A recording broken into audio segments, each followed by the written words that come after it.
ठीक है, तो यही मेन्स वालों ने 0.5 को स्टेबल माना है। और किताब में लिखा है कि 0.5 जो होता है वो बॉन्ड ऑर्डर जो है अनस्टेबल होती है, यानी बॉन्ड 0.5 नहीं होता। तो इसको एक्सप्लेन किस बेस पे किए हैं कि जिसका बॉन्ड ऑर्डर पॉजिटिव आएगा, जिसका बॉन्ड ऑर्डर उन्होंने पॉजिटिव कहा है, नेगेटिव ना हो, जीरो ना हो, अगर पॉजिटिव आता है तो वो स्टेबल होता है। तो इस बेस पे जेई वालों ने कहा है कि ये नहीं बोला है 0.5 है, ये बोला है पॉजिटिव है, ये बॉन्ड ऑर्डर पॉजिटिव है। तो जिसका बॉन्ड ऑर्डर पॉजिटिव होता है वो स्टेबल होता है। तो एक लाइन कहीं लिख लो कि अगर बॉन्ड ऑर्डर आपका पॉजिटिव है, जीरो ना हो, नेगेटिव ना हो, पॉजिटिव, तो किस में रखोगे? स्टेबिलिटी में। तो इसीलिए इसका आंसर उन्होंने स्टेबल लगाया। तो ऊपर सबसे ऊपर लिख दो, अगर बॉन्ड ऑर्डर पॉजिटिव आता है, पॉजिटिव आएगा, if any molecule bond order will be positive, molecule will be stable, यानी मॉलिक्यूल कैसा होगा? स्टेबल होगा। बॉन्ड ऑर्डर अगर किसी की पॉजिटिव आए, वैल्यू से नहीं, हमने जो चार्ट दिया था वो चार्ट जो है किसी बुक में लिखा हुआ है कि अनस्टेबल होती है, लेकिन जेई मेन्स वाले जो है कह रहे हैं कि अगर बॉन्ड ऑर्डर पॉजिटिव आता है तो वो स्टेबल में आए, जीरो ना हो, नेगेटिव हो, इसमें आए पॉजिटिव हो।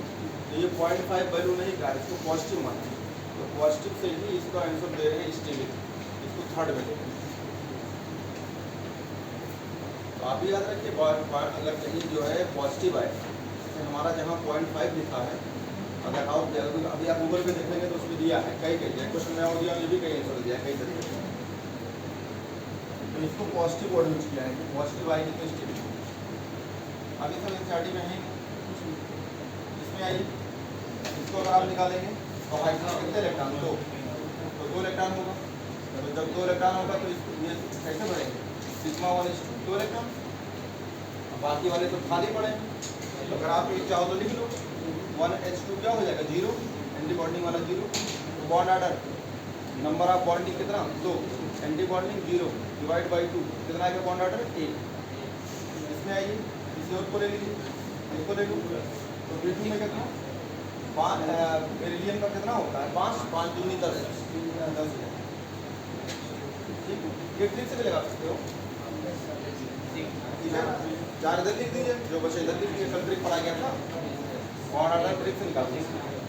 तो आप 4 लिख दिए, जो बचा हो जाएगा बॉन्डिंग का, 4 एंटी बॉन्डिंग, जो बचा एंटी बॉन्डिंग, कितना होगा? 6 डिवाइड बाई 2, कितना जाएगा? तो भाई इसका भी एक आएगा। और अगर आप लेते हैं Li2 तो ये आएगा 6 इलेक्ट्रॉन को 6 को भी भरा, तो कितना जाएगा? 6 इलेक्ट्रॉन लेंगे तो 2 बॉन्डिंग, 2 एंटी बॉन्डिंग, 2 बॉन्डिंग, ये कितना हो जाएगा? 4 माइनस 2, 4 बॉन्डिंग है, 2 एंटी बॉन्डिंग, बॉन्ड ऑर्डर, तो 4 माइनस 2 डिवाइड बाई 2, यानी 2/2 आएगा 1। अब देखो सबका बॉन्ड ऑर्डर 1, बॉन्ड ऑर्डर 1 है, कभी देखना है। तो देखो एक तो इसमें फिक्स है, कहते नहीं है, एक गाँव में कहावत है, ना रही बास ना बजे बास, इसीलिए बना है, यानी बासी नहीं रहेगा, यानी कोई हमारे रावे में कैसे होता नहीं है, तो कहा था और है। कहते हैं कि कहावत है, गबद्दू पूत से अच्छा है चंचल लड़की, ये भी यहाँ यूज क्यों होती है? तो भैया कोई गबद्दू नहीं होना चाहिए। और यहाँ पे क्या है, देखो एंटी बॉन्डिंग है ही नहीं, तो एंटी बॉन्डिंग है ही नहीं तो लड़ाई ही नहीं होगी, झगड़ा रिपल्सन ही नहीं होगा। नहीं समझ पा रहे हैं? देखो जब हाँ एंटी बॉन्डिंग है ही नहीं तो लड़ाई होगी नहीं होगी, रिपल्सन होगी नहीं होगी। तो सबसे अच्छा तो यही है, अरे जिसमें एंटी बॉन्डिंग ही नहीं है, रिपल्सन ही नहीं है, तो ये मॉलिक्यूल तो बहुत अच्छा है। तो इस ऑप्शन में तो ये क्लियर हो गया कि एंटी बॉन्डिंग नहीं है, तो इसका मतलब या तो ये होगा या तो ये दो तो फिक्स हो गया। अब इन दोनों प्रॉब्लम खड़ी होगी, अरे इसके आगे एंटी बॉन्डिंग कहाँ है? यहाँ बॉन्डिंग तो एंटी बॉन्डिंग नहीं है, तो अब या तो ये सही है तो ये सही। अब आगे चलता है इसमें, अब इसको भी गूगल में 2 तरह का इसे जानबूझ के डिस्कस करना। इसमें कह रहे हैं कि अगर आप इसको भरते तो इसमें कितने बॉन्डिंग रहता है? 6, एंटी बॉन्डिंग है 4, और इसमें है एंटी बॉन्डिंग कितना, मतलब बॉन्डिंग है 4 तो एंटी बॉन्डिंग है 2। तो अभी मैंने कल लॉजिक एक्सप्लेन कर गया था कि जिसमें एंटी बॉन्डिंग कम होगी वही स्टेबल कि नहीं, लेकिन इसका एक्सप्लेनेशन दे रहे हैं कि इनमें बॉन्डिंग के बहुत ज़्यादा इलेक्ट्रॉन, यानी 6 इलेक्ट्रॉन, तो इससे इसकी आंसर दे रहे हैं B2, और एक तो बता रहा है कि एंटी बॉन्डिंग कम है, तो इसकी आंसर हो जाती है। तो अब इस पे कौन लड़ाई करने जाए, क्योंकि ये कहीं एनसीईआरटी में लिखे नहीं समझ पा रहा हूँ। तो 3-4 ज़्यादा लोगों ने एक्सप्लेन किया है, ये बॉन्डिंग वाला इलेक्ट्रॉन ज़्यादा है इसलिए स्टेबल होगा। और कल लॉजिक पढ़ा गया था कि जिसमें एंटी बॉन्डिंग कम होंगे वो ज़्यादा स्टेबल होगा। तो मेरे हिसाब से लगता है कि एंटी बॉन्डिंग कम है, लेकिन कुछ लोग इसको बताते हैं कि बॉन्डिंग ज़्यादा है। लेकिन देखो ऊपर वाला किससे एक्सप्लेन किया, इसमें एंटी बॉन्डिंग है ही नहीं। जब एंटी बॉन्डिंग है ही नहीं, स्टेबिलिटी ज़्यादा है, इसलिए ये सवाल को सही होना चाहिए जिसमें एंटी बॉन्डिंग इलेक्ट्रॉन कम हो। अब यहाँ कह रहे हैं एंटी बॉन्डिंग, यहाँ बॉन्डिंग 4 है, एंटी बॉन्डिंग 6 है, तो इस रेशियो में देखते हैं कि बॉन्डिंग ज़्यादा है। लेकिन एक्चुअली में क्या है कि एंटी बॉन्डिंग यहाँ पे है ही नहीं और यहाँ पे एंटी बॉन्डिंग जो है 2। ये रेशियो देख रहे हैं कि बॉन्डिंग का ज़्यादा है इसलिए स्टेबल होता है। इसमें कोई लड़ने झगड़ने नहीं है, इस तरह के सवाल आते ही नहीं, क्योंकि ये सवाल एनसीईआरटी में ही नहीं, तो आगे नहीं। लेकिन ऊपर वाला सवाल क्या है, क्योंकि पॉजिटिव वर्ड यूज करके इसको होता है दोनों स्टेबल, ये तो पॉजिटिव मान सकते हैं। 0.5 छोड़ो, पॉजिटिव तो आएगा ही। 0.5 का मतलब ही क्या होता है, पॉजिटिव। और पॉजिटिव मतलब क्या हो, जिसकी बॉन्ड ऑर्डर पॉजिटिव हो वो स्टेबल होती है, जिसका बॉन्ड ऑर्डर 0 हो या नेगेटिव हो वो क्या हो जाएगा, अनस्टेबल। ये सेंस वो सही लगता है, ये पॉजिटिव वर्ड। पॉजिटिव का मतलब 0.5 भी पॉजिटिव में आता है, 0.2 भी पॉजिटिव में आएगा, 0.1 भी पॉजिटिव में आएगा। मान लो किसी का बॉन्ड ऑर्डर 0.2 आ जाए, 0.3 आ जाए, 0.4 आ जाए, तो आप किस में रखेंगे उसको, पॉजिटिव में। तो पॉजिटिव वर्ड यूज करके पढ़ सकते हैं कि भाई पॉजिटिव है, लेकिन 0 और नेगेटिव नहीं है। तो ये रहा और आपके सवाल। अब एक नया टॉपिक पढ़ाता हूँ जिससे एनसीईआरटी में वर्ड बहुत कम यूज है, लेकिन सवाल बहुत सारा। तो अलग से हेडिंग लिखे एप्लीकेशन। एप्लीकेशन में बहुत सारे वर्ड यूज करते हैं, जैसे आइसो स्ट्रक्चर, आइसो इलेक्ट्रॉनिक्स, का ऑर्डर पूछा है ना, क्या करें। नहीं, बॉन्ड वर्ड को मैंने अपने तरफ से जोड़ दिया था, इसको अलग बनाना पड़ेगा। अभी स्टेबिलिटी खाली है, बॉन्ड ऑर्डर या स्टेबिलिटी। अब अगर पलट के बताएंगे आप सवाल बनाना पड़ेगा। तो बॉन्ड लेंथ होता है, इसका फोर्थ ऑप्शन होगा ना। ये बाई लाइन हटा दो, ये तो मैं अपने जोड़ दिया था। 2 ऑप्शन थोड़ा पूछा जाएगा, नहीं समझ पा रहा, एक ऑप्शन पूछा है या तो 2 ऑप्शन बनाए एक साथ, ये बनाए फिर दूसरा बनाए। तो बॉन्ड लेंथ का मैंने ऑप्शन नहीं बनाया, सिर्फ स्टेबिलिटी बनाया। कन्फ्यूजन नहीं है, अगर बॉन्ड लेंथ करना है तो पलट लीजिएगा, दूसरा कर लीजिएगा। क्योंकि जिसमें क्या है कि सिर्फ बॉन्ड ऑर्डर रखो, बॉन्ड ऑर्डर स्टेबिलिटी या बॉन्ड ऑर्डर, 2 चीज़ें अगर रखी तो 2 ऑप्शन बनाने पड़ेंगे। ये लाइन में अपना जोड़ दिया। आप हेडिंग लिखिए एप्लीकेशन, इससे काफ़ी समझ आता है, एप्लीकेशन में काफ़ी चीज़ें।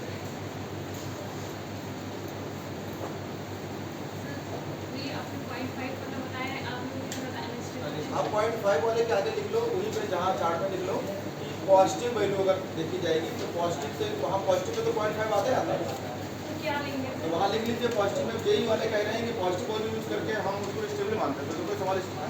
हम लोग नीड हो गया जहाँ लिखो 0.5 तो सही कर लो भैया, वहाँ लिखो 0.5 को लिखो आगे, दोबारा करके लिखो कि पॉजिटिव वैल्यू से स्टेबल वैल्यू।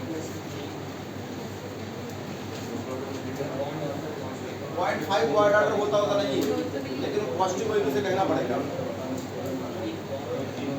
वहाँ जाके करेक्ट कर लो, बोल रहा हूँ 0.5 कोई वैल्यू नहीं होती है। कि भाई बॉन्ड ऑर्डर कितना आधा आया, आधा को बॉन्ड ऑर्डर थोड़ा होता है, लेकिन पॉजिटिव से करेंगे तो वहाँ पे करेक्ट कर लो जाके। चार्ट में हम बना गए थे, कहाँ भाई चार्ट बनाया था, जाके वहाँ करेक्ट कर लो। 0.5 कोई बॉन्ड ऑर्डर नहीं होता, बॉन्ड का मतलब साफ यार बॉन्ड लेंथ होना चाहिए।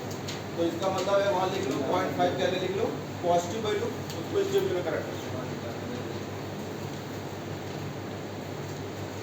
अब मान लो ऑप्शन में स्टेबल है ही नहीं, ये भी हो सकता है ऑप्शन में स्टेबल लिखा ही ना हो, तब क्या करोगे, छोड़ के ना आ जाना कि आपने करेक्ट कराया था। ये डिपेंड करता है ऑप्शन देख के, इसलिए मैं दोनों सवाल को ले आया। अगर स्टेबिलिटी नहीं है तो आप छोड़ के थोड़ा आएंगे, तो किस पे रखेंगे, अनस्टेबल, क्योंकि 0.5 बॉन्ड ऑर्डर होते नहीं है। कैलकुलेशन में कोई चीज़ होती है, लेकिन वो प्रैक्टिकली देखा जाए 0.5 बॉन्ड ऑर्डर होता, आधा बॉन्ड, आधा बॉन्ड ऐसा आधा तो कोनो बॉन्ड नहीं होता, आधा इंसान भी नहीं होता, लेकिन वर्ड यूज की जाती है।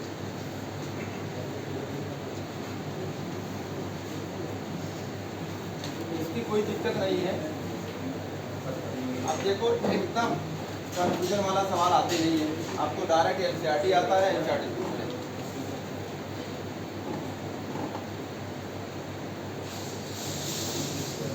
अब हेडिंग देखिए एप्लीकेशन।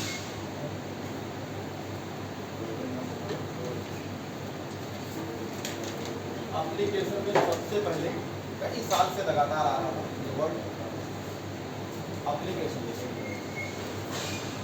एप्लीकेशन में जो तुम प्रीवियस के सवाल लगाओगे यूनिट में 16 में 17 में 18 में तो एक वर्ड यूज किया गया है iso structure and iso electronics. ये बहुत पूछा गया है, लगातार 3 साल से पूछा, इधर 2-3 साल से नहीं आएगा। लेकिन अब ऐसा थोड़ा कि नहीं आएगा, क्योंकि आपने इतने सारे स्ट्रक्चर बनाए हैं, इतना हाइब्रिडाइजेशन बनाए हैं, तो सवाल तो काम बनाना है ना। तो बीचों बीच में लिखिए कब कहेंगे आइसो स्ट्रक्चर। तो देखिए आइसो स्ट्रक्चर एप्लीकेशन में पहला चीज आइसो स्ट्रक्चर। तो आइसो स्ट्रक्चर का मतलब क्या होता है? आइसो माने क्या? सेम, और स्ट्रक्चर माने स्ट्रक्चर आकार। तो कब कहेंगे इसका आकार सेम है? तो इसको आकार सेम करने के लिए 2 बातें कह सकते हैं। ये डिवाइड कर लीजिए इसको।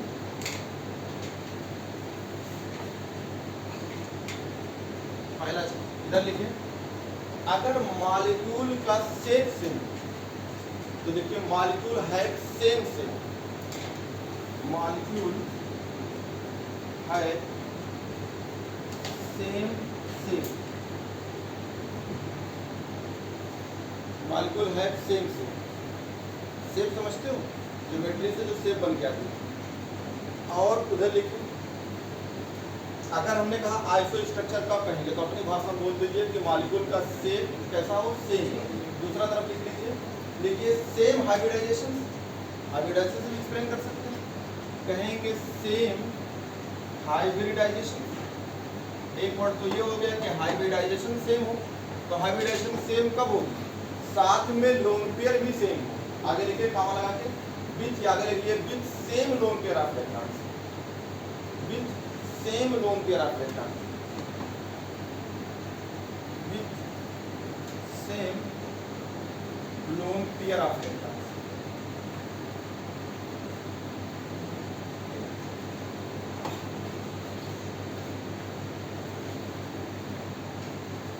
हाइब्रिडाइजेशन अगर किसी का सेम है तो खाली नहीं कह सकते। जैसे मान लीजिए अमोनिया का हाइब्रिडाइजेशन क्या होता है? sp3। तो पानी कितना होता है? sp3। तो मीथेन कितना होता है? sp3। तो क्या तीनों सेम है क्या? नहीं। देखिए मीथेन, अमोनिया, वाटर, इसमें आपको स्ट्रक्चर बनाया था। देखो ये स्ट्रक्चर, इनका हाइब्रिडाइजेशन कितना होता है? sp3, 4 सिग्मा बराबर 4 sp3। इसको बना के दिखाया था, इसमें कितने 3 सिग्मा 1 लोन पेयर पढ़ाया था, बराबर 4 बराबर क्या होगा? इसका भी sp3 और इसका भी है 2 सिग्मा 2 लोन पेयर बराबर 4 बराबर क्या आएगा? इसका भी sp3। तो ये भी sp3 है, ये भी sp3 है और ये भी sp3 है। मतलब इसमें भी 4 हाइब्रिड ऑर्बिटल sp3 के होंगे, इसमें भी 4 हाइब्रिड ऑर्बिटल sp3 के होंगे, इसमें भी 4। लेकिन बताओ सबका क्या बोलेंगे? आइसो स्ट्रक्चर है क्या? नहीं, क्योंकि ये क्या है? टेट्राहेड्रल, ये क्या है? पिरामिडल, और ये है एंगुलर या बेंड से। तो सेम कहाँ? तो देखो मैंने कहा हाइब्रिडाइजेशन अगर सेम है तो क्या साथ में ढूंढिए? Loan pair of electron. तो लोन पेयर तो बदला है, यहाँ पे लोन पेयर कितना है? 1, यहाँ कितना है? 2, यहाँ लोन पेयर है। तो ध्यान दीजिएगा, अगर आप आइसो स्ट्रक्चर वर्ड यूज करते हैं हाइब्रिडाइजेशन से, तो लोन पेयर आपको ढूंढना पड़ेगा। लोन पेयर अगर सेम नहीं मिलेगा उसे आइसो स्ट्रक्चर नहीं कह सकते। आइसो का मतलब हो सेम, और स्ट्रक्चर का मतलब आकार। अगर उसका आकार सेम है तो उसे हम कोई 2 मॉलिक्यूल होंगे उससे हम आइसो स्ट्रक्चर तभी कहेंगे जब उसका क्या हो? आकार सेम मिलता हो। तो ये नहीं कह सकते।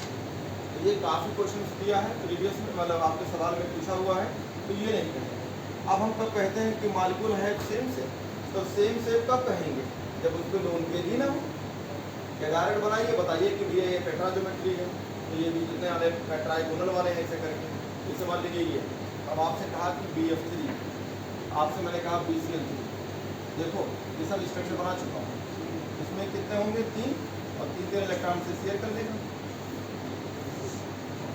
3 इलेक्ट्रॉन से शेयर कर लेगा, क्या है ना, ये शेयर कर लेगा। तो इनके लोन पेयर ही नहीं है, तो कितना? 1, 2, 3 सिग्मा। हाइब्रिडेशन क्या होगा? sp2। और क्या होगा? ट्राइगोनल प्लेनर, इसका भी वही होगा। तो दोनों क्या है? आपस में क्या बोलेंगे? इनका स्ट्रक्चर कैसा है, आइसो स्ट्रक्चर। तो आइसो स्ट्रक्चर इनको कहेंगे। तो दो वर्ड होता है, एक होता है आइसो स्ट्रक्चर, एक होता है आइसो इलेक्ट्रॉन या आइसो इलेक्ट्रॉनिक। तो जितने सवाल आए हैं उसमें लाइन लिखा हुआ है iso structure and iso electronics. ठीक है, तो आपके एक दो सवाल करा देता हूँ। प्रीवियस के सवाल देखो, उसमें दिया होगा 2016 में है, 17 में है। और आइसो इलेक्ट्रॉन का मतलब ये भी लाइन जाए नीचे लिख सकते हैं, लिखिए देखो iso electron, iso electronic, iso electronics. तो कोई दो स्पीसीज होंगे, दोनों स्पीसीज में क्या होंगे, टोटल नंबर ऑफ इलेक्ट्रॉन जोड़ दो, तो जितना इलेक्ट्रॉन उसमें पड़ोसी में हो उतना दूसरे वाले में, इसे क्या बोलेंगे, आइसो इलेक्ट्रॉन। देखो total number of electron same, total number of electron same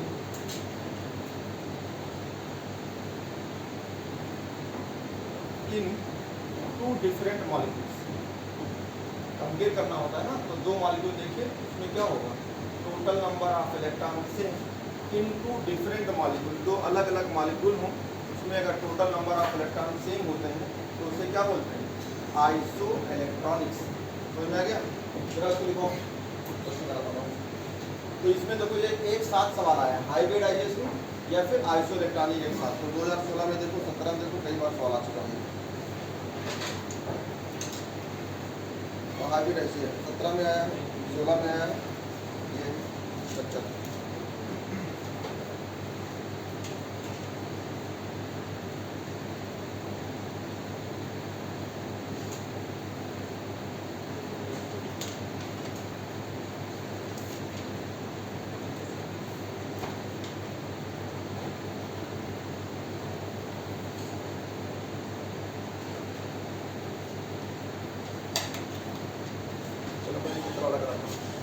question ये है 70, जो 17 का सवाल है, इसका कोई भी सवाल है एनसीईआरटी एग्जाम्पलर जो पीछे में क्वेश्चन दिया उसमें लगा हुआ, कोई सवाल क्वेश्चन दिया था आप लोग को, जो एनसीईआरटी एग्जाम्पलर है उसमें भी सवाल दिया था, उसमें भी एक सवाल दिया है, आज से ये दिया है। पहले इसको आते हैं, कह रहा है कि पहले ऊपर कराता हूँ फिर कंबाइन कराता हूँ। ऊपर में दिया है, कह रहा है in which of the following pair two species are iso structure. अब ये कंबाइन में है, दोनों मिला के ये क्वेश्चन से आपका, in which of the following, in which of the following pairs,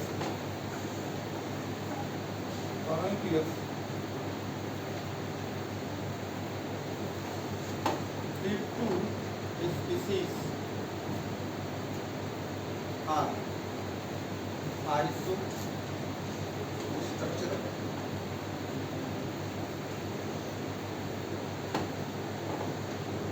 इसमें से दो स्पीसीज हैं जो आइसो स्ट्रक्चरल है। पहला ऑप्शन है SO3 -2, दूसरा है NO3-, दूसरा ऑप्शन है आपका BF3 एंड NF3, तीसरा ऑप्शन है BRO3- एंड XCO3, चौथा ऑप्शन है आपका SF4 एंड HCF। तो अभी इसमें पूछा है आपका सिर्फ क्या आप बताना होगा इसमें आइसो स्ट्रक्चर्स। तो आइसो स्ट्रक्चर दो तरीके से, आप डायरेक्ट बनाइए और आप बताइए कि स्ट्रक्चर्स, यानी इसका मतलब है आप इससे बताना चाहते हैं तो यहाँ पे कहेंगे मॉलिक्यूल है सेम शेप, तो सेम शेप वर्ड यूज कर सकते हैं। इसका मतलब यहाँ पे लोन पेयर ना हो, अगर लोन पेयर नहीं होगा तो सेम हो जाएगा। या फिर आप हाइब्रिडाइजेशन से निकालना चाहते हैं तो हाइब्रिडाइजेशन निकाल लो, लेकिन लोन पेयर देखना होगा। तो जो आपको अच्छा लगे दोनों से आप इस्तेमाल कर सकते हैं। तो अगर आपको आइसो स्ट्रक्चर्स करना है तो बताओ कौन हो सकता है,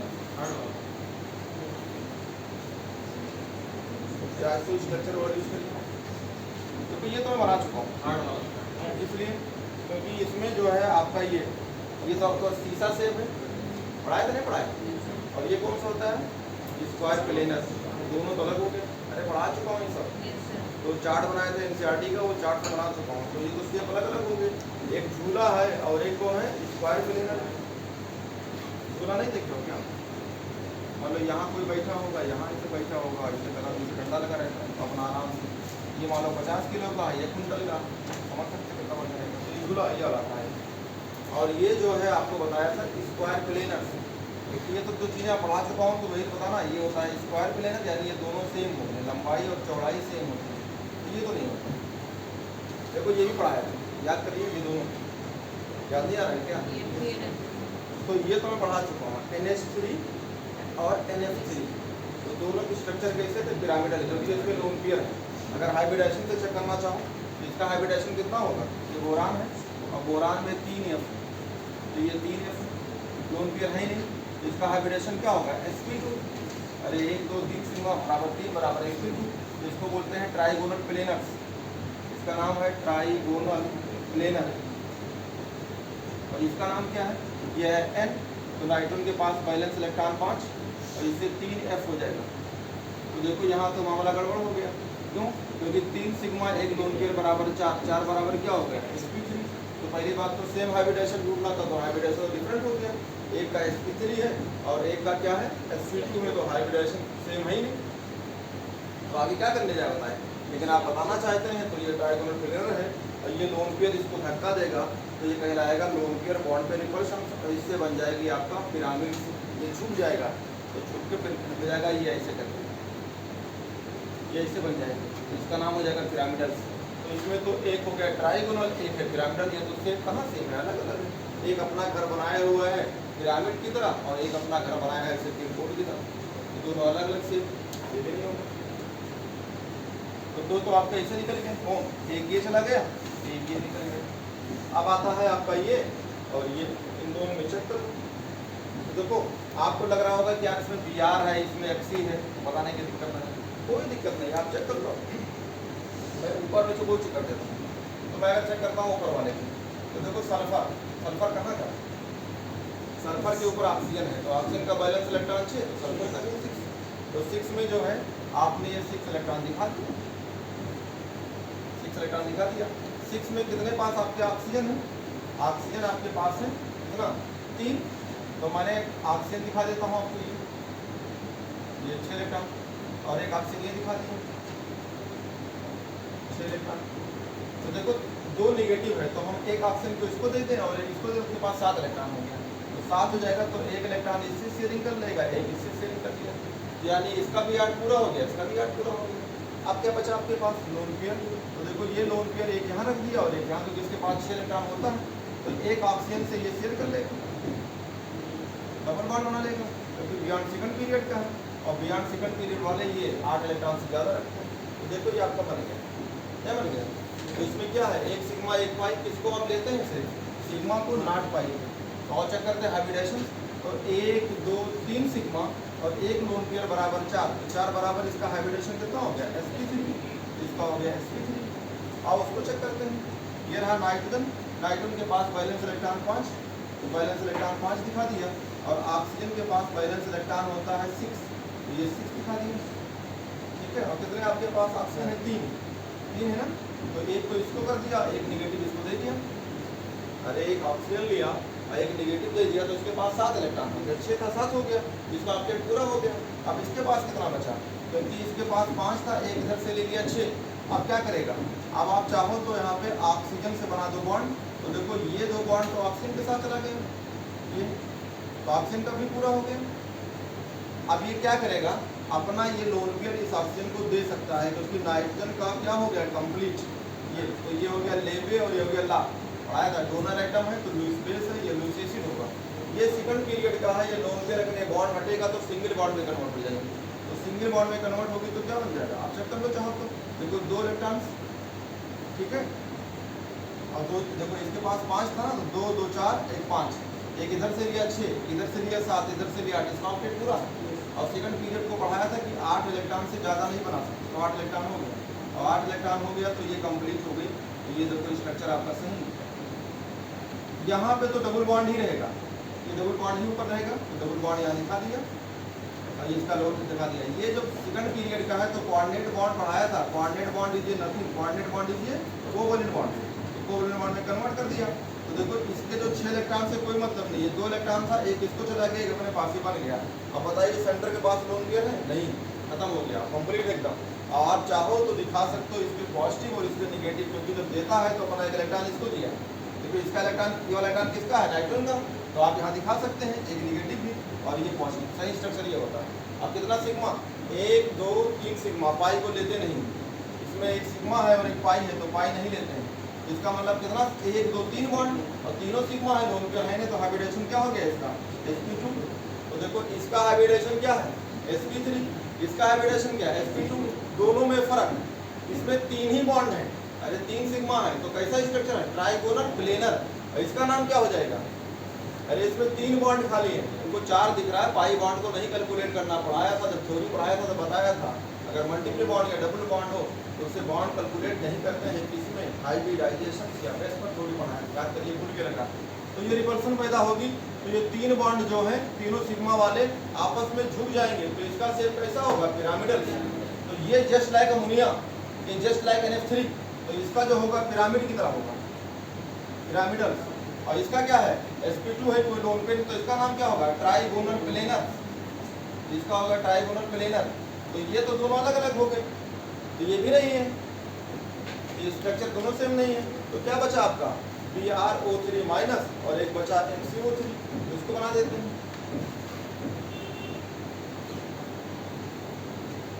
तो आपकी ये इसको लीजिए, ये Br हम आपको बनाने आ रहे हैं BrO3 माइनस। तो इसके पास हाइड्रोजन वाले के पास बैलेंस इलेक्ट्रॉन 7 होता है, तो मैंने 7 इलेक्ट्रॉन दिखा दिया, ये 7 इलेक्ट्रॉन हो गया, मिल लीजिए, 2 2 4 2 6 1 7। 7 इलेक्ट्रॉन में आपके पास कितना है, ऑक्सीजन है 3, तो एक ऑक्सीजन तो मैं यहाँ दे दिया, पढ़ाया था कि जब आपको स्ट्रक्चर बनाना होता है तो याद करिए सेंटर के बाद कोई भी, उसके बाद टर्मिनल में होता है हाइड्रोजन, तो ये आपके पास एक निगेटिव है, तो निगेटिव मैंने इसको दे दिया, तो इसके पास कितना हो गया 7, और एक इलेक्ट्रॉन ये शेयर कर लिया, तो इसका 8 पूरा हो गया। अब यही बचे, तो बाकी जो बचे जोड़ दो, तो देखो मैं जोड़ देता हूँ, ये जोड़ दिया, देखो 2 2 4 2 6 7 इलेक्ट्रॉन हो गया। तो ये कहाँ का है, बियॉन्ड सेकंड पीरियड, ये लोग कितना रखते हैं, 8 इलेक्ट्रॉन से ज़्यादा, ऐसा बता चुका हूँ। तो बाकी बचे आपके 2 ऑक्सीजन, तो 2 ऑक्सीजन इनसे जोड़ दिया, तो 2 ऑक्सीजन इनसे जोड़ दिया, ये जोड़ दिया, क्योंकि सेंटर है बियॉन्ड सेकंड पीरियड का, ये कितना भी जोड़ दो कोई टेंशन नहीं। ये स्ट्रक्चर, इसमें कितने सिग्मा, 1 2 3 सिग्मा, पाई नहीं लेना है, एक लोन पेयर, तो हाइब्रिडाइजेशन बराबर sp3, और sp3 तो हाइब्रिडाइजेशन हो गया, लेकिन आपको बताया था कि अगर sp3 है तो साथ में लोन पेयर देखना होगा, यानी हाइब्रिडाइजेशन विद लोन पेयर। तो ये इसको रिपल्सन करेगा, तो इसमें 3 बॉन्ड है, 3 का मतलब सिर्फ सिग्मा बॉन्ड को देखना है, पाई को नहीं देखना है, तो आपके कितने बॉन्ड दिख रहे हैं, 1 2 3 और एक लोन पेयर, तो ये भी बनेगा पिरामिड की तरह। तो पिरामिड तो जानते हो कैसे होता है, पिरामिड इससे बोलते हैं पिरामिडल। तो देखते हैं ये पिरामिडल है तो पिरामिडल है कि नहीं। तो ये रहा जीनान, बनाना है आपको HCO3, ये रहा। तो जीनान के पास बैलेंस इलेक्ट्रॉन 8 होता है, हीलियम को छोड़ के नीचे वाले जितने हैं इनर्ट गैस वाले सबके साथ बैलेंस इलेक्ट्रॉन होता है 8, तो 8 इलेक्ट्रॉन दिखा दो। और ये लोग बियॉन्ड सेकंड पीरियड के होते हैं, तो ये काफ़ी बॉन्ड बनाएंगे। तो जीनान है, तो जीनान के साथ 3 ऑक्सीजन लगे हैं, तो तीनों मैंने जोड़ दिया, ये इसको जोड़ दिया, ये इससे ऑक्सीजन से जोड़ दिया, ये जोड़ दिया, ये इससे जोड़ दिया, ये जुड़ गया। देखो कितना साफ साफ दिख रहा है, सेम जैसा है। यहाँ पे भी एक सिग्मा है, एक पाई है, पाई को नहीं लेना है, एक सिग्मा एक पाई, पाई को नहीं लेना है। तो इसमें कितने बॉन्ड दिख रहे हैं, एक सिग्मा एक सिग्मा एक सिग्मा, कितने सिग्मा, 3 सिग्मा एक लोन पेयर। यहाँ भी 1 2 3 सिग्मा एक लोन पेयर, एकदम सही है। तो इसका मतलब इसका भी हाइब्रिडाइजेशन क्या होगा, sp3 होगा, और ये भी झुक के पिरामिड बन जाएगा, क्योंकि अगर सही सही बनाएंगे तो एक सिग्मा लीजिए और एक सिग्मा लीजिए, एक सिग्मा लीजिए। अगर दिखाना चाहते हो तो आप ऐसे दिखा,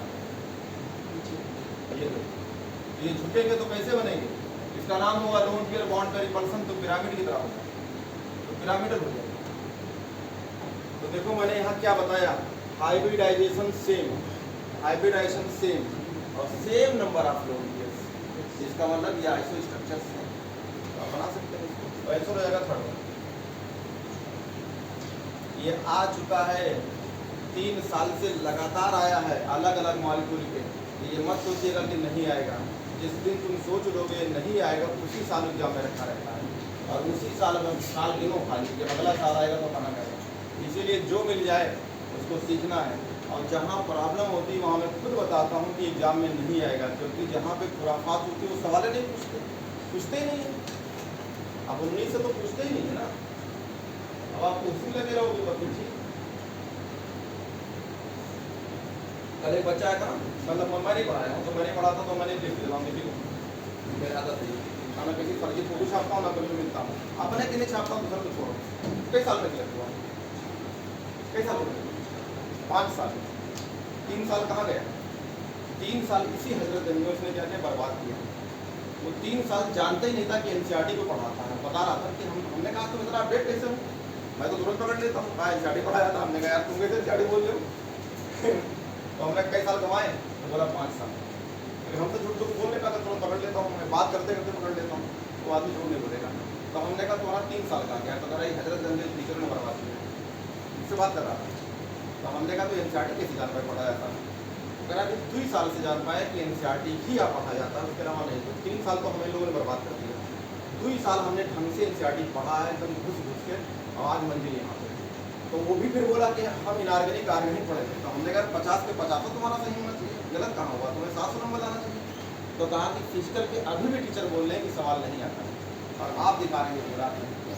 देखिए हम एक वर्ड से पकड़ लेते हैं, कोई अगर आगे बता दे और उनसे बात खाली कर ले, हम बता देते हैं कि तुम बेटा कितने पानी में।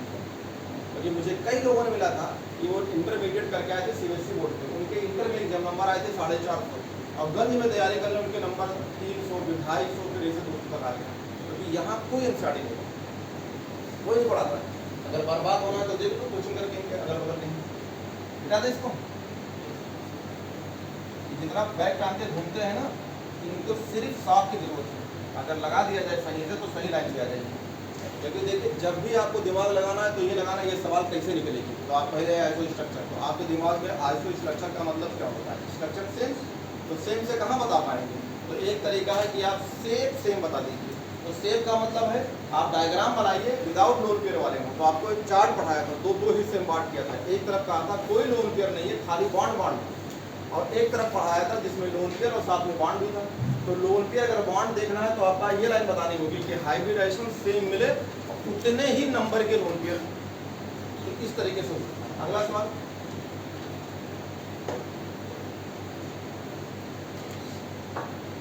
फिर सवाल दिया है among the following pair which two species is not isosceles। आपकी क्या बताया, ऐसा सवाल आएगा आपकी, आपको 3 ऑप्शन में कैसा होगा, स्ट्रक्चर सेम होंगे और 2 वालों के सेम नहीं होंगे। तो अब ये जवाब बताना है किसमें आइसो स्ट्रक्चर नहीं, ये रहा सवाल, iso structure same.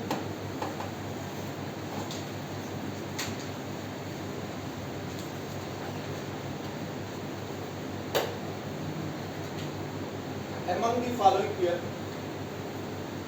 among the following pair, among the following pair, following pair in which 2 species are not isosceles, in which 2 species are not isosceles। तुमने देखा होगा ना, एक फोटो कम से कम 5 कोचिंग वाले छापे हैं, इससे अंदाजा होता है, एक फोटो 5 जगह छापे हैं। इसका मतलब कई साल से लग हुआ है, कई साल में सेलेक्ट हुआ। अबे जाके देखना हर कोचिंग का गिनना, ये हो सेलेक्ट, ये हो है, ये हो है, ये हो। और मान लो बायोलॉजी का 5 टीचर छापे हैं, तो कई साल तैयारी किया होगा वो। एक फोटो कई जगह घूम के देखते हो, अंदाजा लगा सकते हो, उससे पूछो तुम सही में कई साल में सेलेक्ट हो, ये नहीं बताएगा। लेकिन वो हम ही लोगों से बताता है, क्योंकि मैं फिर एनसीईआरटी बोलने लगता हूँ उसके सामने, तो फंस जाता है तो सही बोलने लगता है। अगर 5 साल में सेलेक्ट हो तो 3 मार दोगे, तो कोई 3 नहीं मार दो। सिलेक्शन मीन्स 1 साल या 2 साल। मैंने एक डायलॉग मारा था इलेक्ट्रॉनिक वालों के लिए, जो कल ही उसको समझाया था, बेटा तुम ऐसे जगह पढ़ रहे हो, इसी साल सेलेक्ट होना चाहिए। लेकिन लेकिन समझे नहीं, वो बोला था कि ऐसे जगह पढ़ लो उसी हिसाब से लगना चाहिए, और देखो आज ही गायब हो गया वो। वही कह रहे ना कि हिंदुस्तान यहाँ पे नहीं फर्क पड़ता, यहाँ पे तभी तो बाबा लोग कामयाब है। इतने बाबा हैं, अभी देख लो यही बाबा लोग ताबीज बांटने लगे कि मार्केट चलने लगेगी कि हम ताबीज देते हैं डॉक्टर बनाने के लिए, बहुत जाएंगे वहाँ देने के लिए। ऐसा ये फोर्स ठीक है, एक है SIA4, दूसरा है SF एंड SFA4, एक है IO3 माइनस एंड है XCO3 एंड XCO3। अगला आपका है BF4 माइनस, बस ये 2 सॉल्व कराऊंगा, बाकी आप प्रैक्टिस करिए, आपके पास सवाल पड़ा तरीका बता सकता हूँ, करना आप ही को। And NH4 positive. चौथा ऑप्शन है आपका BF6 PF6 एंड SF6। आपको बताना है आपकी 3 ऑप्शन में स्ट्रक्चर सेम होंगे और एक ऐसा होगा जिसमें एक का कुछ और होगा, एक का कुछ और होगा, इसमें सेम ना हो।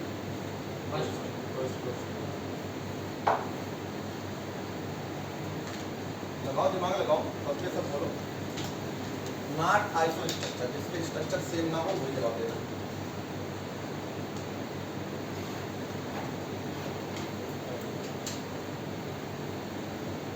एक आती है NCERT एग्जाम्पलर्स, सबके सब खरीद लो NCERT एग्जाम्पलर आती है, और वो जो है उसमें कुछ मॉडिफाइड किया गया होगा, तो वो आपके पास रही है, बाकी मैं देता हूँ लेकिन कुछ उसमें चेंज किया गया है NCERT एग्जाम्पलर में।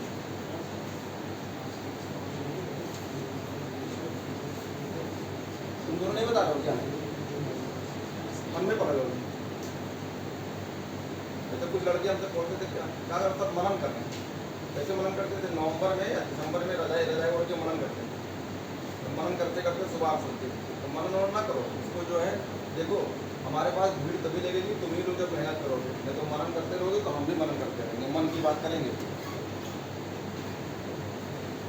अब इसको बनाओ स्ट्रक्चर, सल्फर के पास कितना इलेक्ट्रॉन है, इसके पास कितना इलेक्ट्रॉन है, इसके पास कितना है, इसके पास कितना, कि हम भी बनाए, हम ही समझे।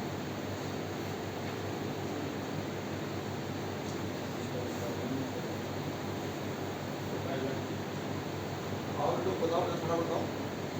अदनान फैज क्या हुआ, देख रहा है भाई? पहला का पहला क्या आ रहा है बताओ स्ट्रक्चर, इसका कितना आ रहा है, कौन सा बन के आ रहा है? अब इसका हाइब्रिडाइजेशन, इसका स्ट्रक्चर क्या बन के आ रहा है, इसका क्या बन के आ रहा है हाइब्रिडाइजेशन स्ट्रक्चर?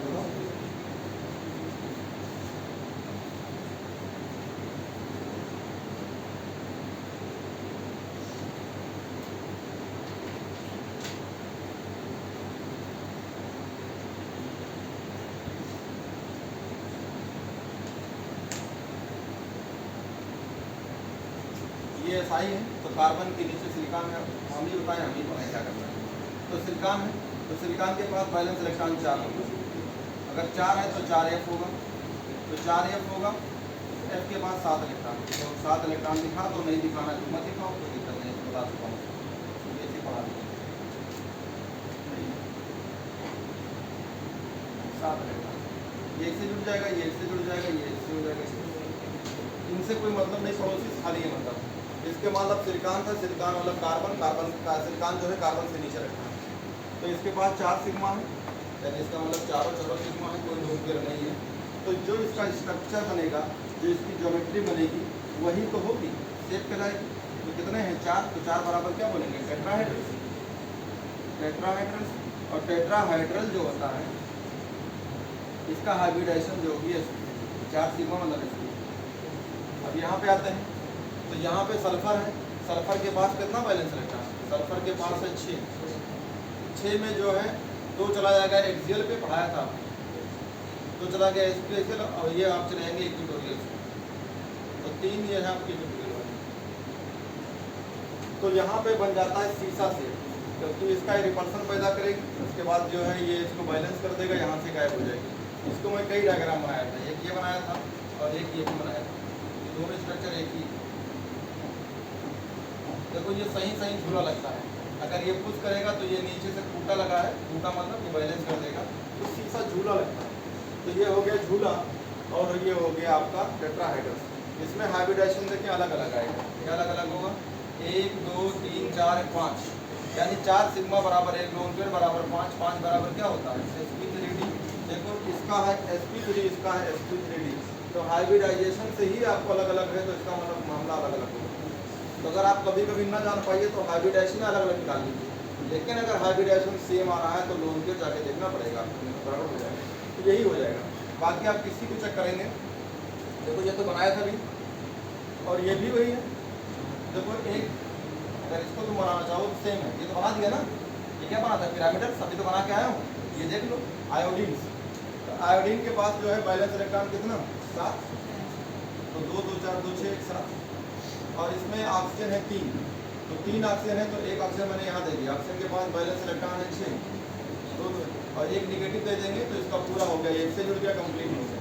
बाकी जो बचे जोड़ दो, आपके पास कितना बचे, आप उसके बाद आपके बचे ऑक्सीजन, ऑक्सीजन से जोड़ दीजिए, 2 ऑक्सीजन बचेंगे, तो ये ऑक्सीजन को हमने जोड़ दिया, तो बना दिया ऑक्सीजन। ये अब यहाँ पे क्या होगा, यहाँ तो पलट गया मामला। देखो 1 2 3 सिग्मा और 1 लोन पेयर बराबर 4, 4 बराबर sp3, तो यहाँ भी तो बन के आया था 3 सिग्मा 1 लोन पेयर बराबर 4 बराबर sp3। इसका भी पिरामिडल था, तो इसका भी पिरामिड हो गया। देखो इसमें पाई बॉन्ड को छोड़ दो, खाली सिग्मा बॉन्ड ले लो, पाई को छोड़ दो, सिग्मा ले लो, ये बॉन्ड छोड़ेंगे तो ऐसे दिखेगा आपको, ऐसा दिखेगा। तो ये लोन पेयर इस पे बॉन्ड में रिपल्सन पैदा करेगी, तो ये कैसा बन जाएगा, पिरामिड की तरह, तो पिरामिडल हो जाएगा। ये भी पिरामिडल, ये भी पिरामिडल। अब ये देखो कितना बढ़िया प्रैक्टिस, ये सवाल क्या हो गया, इसमें क्या है आपके देखो 1 2, तो यानी ये आइसो स्ट्रक्चर, इनको बनाओगे तो ये भी आइसो स्ट्रक्चर, इनको बनाओगे तो ये बनेंगे। और देखते हैं ये क्यों आइसो स्ट्रक्चर, बोरान के पास कितना इलेक्ट्रॉन 3, बैलेंस इलेक्ट्रॉन 3, एक आ गया तो कितना हो गया 4, अरे नेगेटिव आ गया तो 4, बोरान के पास 3 ही इलेक्ट्रॉन था, एक और नेगेटिव आ गया 4, इससे क्या जोड़ दिया 4 हाइड्रोजन, 4 जोड़ दिया। जब 4 हाइड्रोजन जोड़ेंगे तो ये कैसा दिखेगा, टेट्राहेड्रल। टेट्राहेड्रल यहाँ भी 4 ही है, तो दोनों बराबर हैं। और अगर आप देखना चाहते हैं तो हाइब्रिडेशन 1 2 3 4, 4 बराबर क्या हो गया sp3, कोई लोन पेयर नहीं, 1 2 3 4, 4 बराबर sp3, कोई लोन पेयर नहीं। इसका मतलब क्या हो जाएगा sp3 यानी दोनों जो है सेम हाइब्रिडेशन है, और इनका स्ट्रक्चर कैसा बनेगा, टेट्राहेड्रल। तो ये हो जाएगा भैया, अब बार बार ये पढ़ाते रहेंगे। अब आती है आइसो इलेक्ट्रॉनिक्स, तो अब कंबाइंड सवाल आता है, आइसो स्ट्रक्चर भी कह रहा है और आइसो इलेक्ट्रॉनिक्स। तो आते हैं क्वेश्चन से, आपके 2017 का एक सवाल करा देता हूँ, बाकी आप करते रहिए। तो 1917 का सवाल, तो आइसो इलेक्ट्रॉनिक्स, ये हो गया आपके आइसो स्ट्रक्चर। कभी भी ये रटिया उटिया नहीं, आइसो स्ट्रक्चर का मतलब हो जिसका स्ट्रक्चर सेम हो, कब 2 हिस्सों में डिवाइड किया, जिसमें कोई लोन पेयर ना हो, सिर्फ सिग्मा बॉन्ड हो और 2 लोगों का बराबर आ रहा हो, तो उसे बोलेंगे आइसो स्ट्रक्चर। अगर आपको लोन पेयर रखना है तो उसमें जोड़नी होगी कि हाइब्रिडाइजेशन सेम हो और साथ में same number of lone pair हो, तब वो आइसो स्ट्रक्चर हो सकता है। इतनी बातें याद रहेगी तो आइसो स्ट्रक्चर किसे निकाल देंगे आप। अब आती है कहानी आपका आइसो इलेक्ट्रॉनिक्स। तो क्वेश्चन दिया है, ये आपके जो है सवाल है 2017 नीट का था, which of the following pair compound is iso structure and iso electronic, दोनों दिया है। चलो देख लेते हैं एक साथ, अभी कंबाइन करके पूछ रहा था। तो which of the following pair of compounds, which of the following pair of compound, which of the following pair of compound is iso electronic and iso structure, is iso electronic and iso structure, iso structure। तो इसमें दो बातें हैं कि आपको electronic भी बताना है सेम और आपको साथ में स्ट्रक्चर भी बताना है सेम। तो पहले स्ट्रक्चर बना लेंगे, फिर इलेक्ट्रॉन गिन लेंगे। अब यहाँ इलेक्ट्रॉन गिनना तो बैलेंस इलेक्ट्रॉन नहीं, पूरा एटॉमिक नंबर बस आ जाएगा। सबसे बढ़िया है आज बैलेंस इलेक्ट्रॉन अगर गिने तो मामला गड़बड़। क्या गिनना है, पूरा एटॉमिक नंबर। अब एटॉमिक नंबर हमने आपको बताया था, पीरियोडिक टेबल दिया था, अब उसको आपको याद करना है तो ठीक है, और नहीं याद करना है तो फिर इसको क्या करना है। कंपटीशन है, कोई इंटरमीडिएट किया या बेसिक एग्जाम नहीं। ऑप्शन लिख लो, अब थोड़ा दिमाग लगाओ। ऑप्शन में पहला है TEI2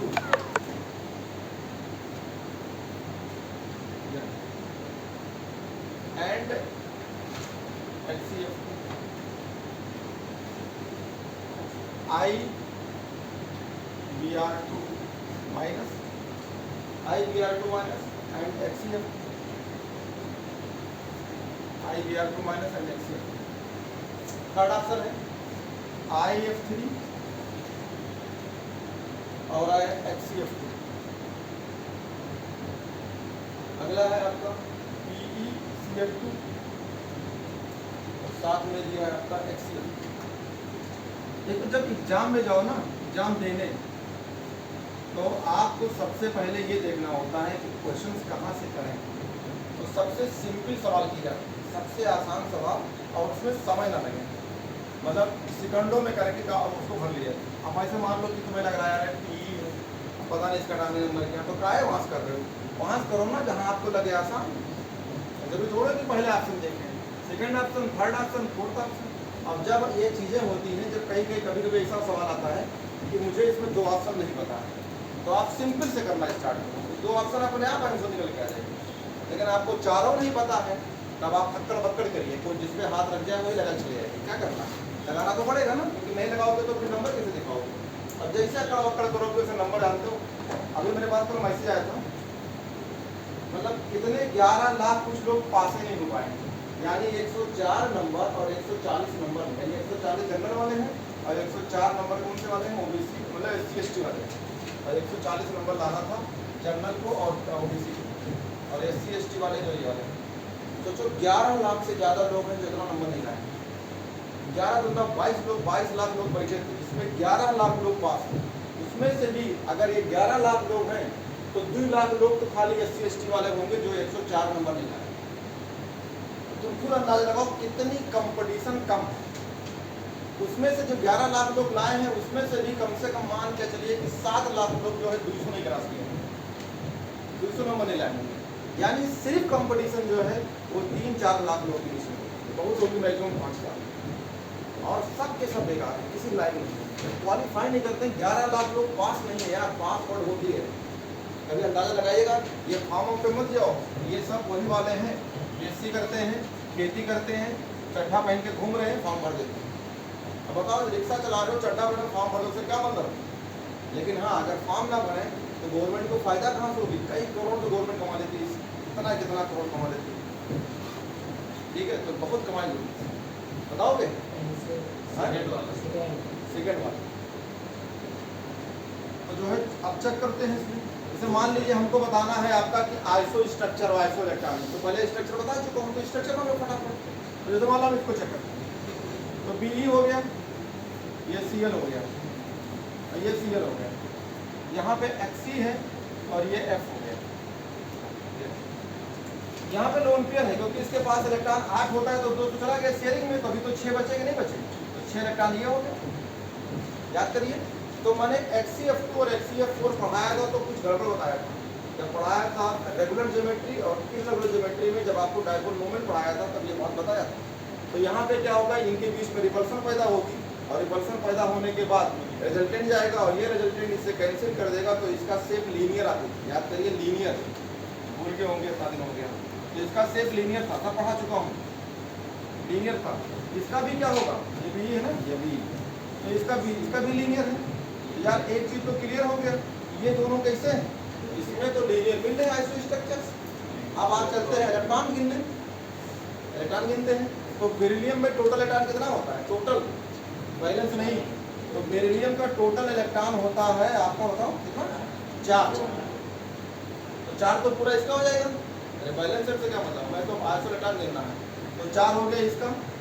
एक क्लोरीन में कितना इलेक्ट्रॉन, 17, तो 17 दूना 34, तो 34 गिनो भैया, कितना हो गया 38, यानी इसमें टोटल इलेक्ट्रॉन है 38, तो इसमें गिनो टोटल इलेक्ट्रॉन।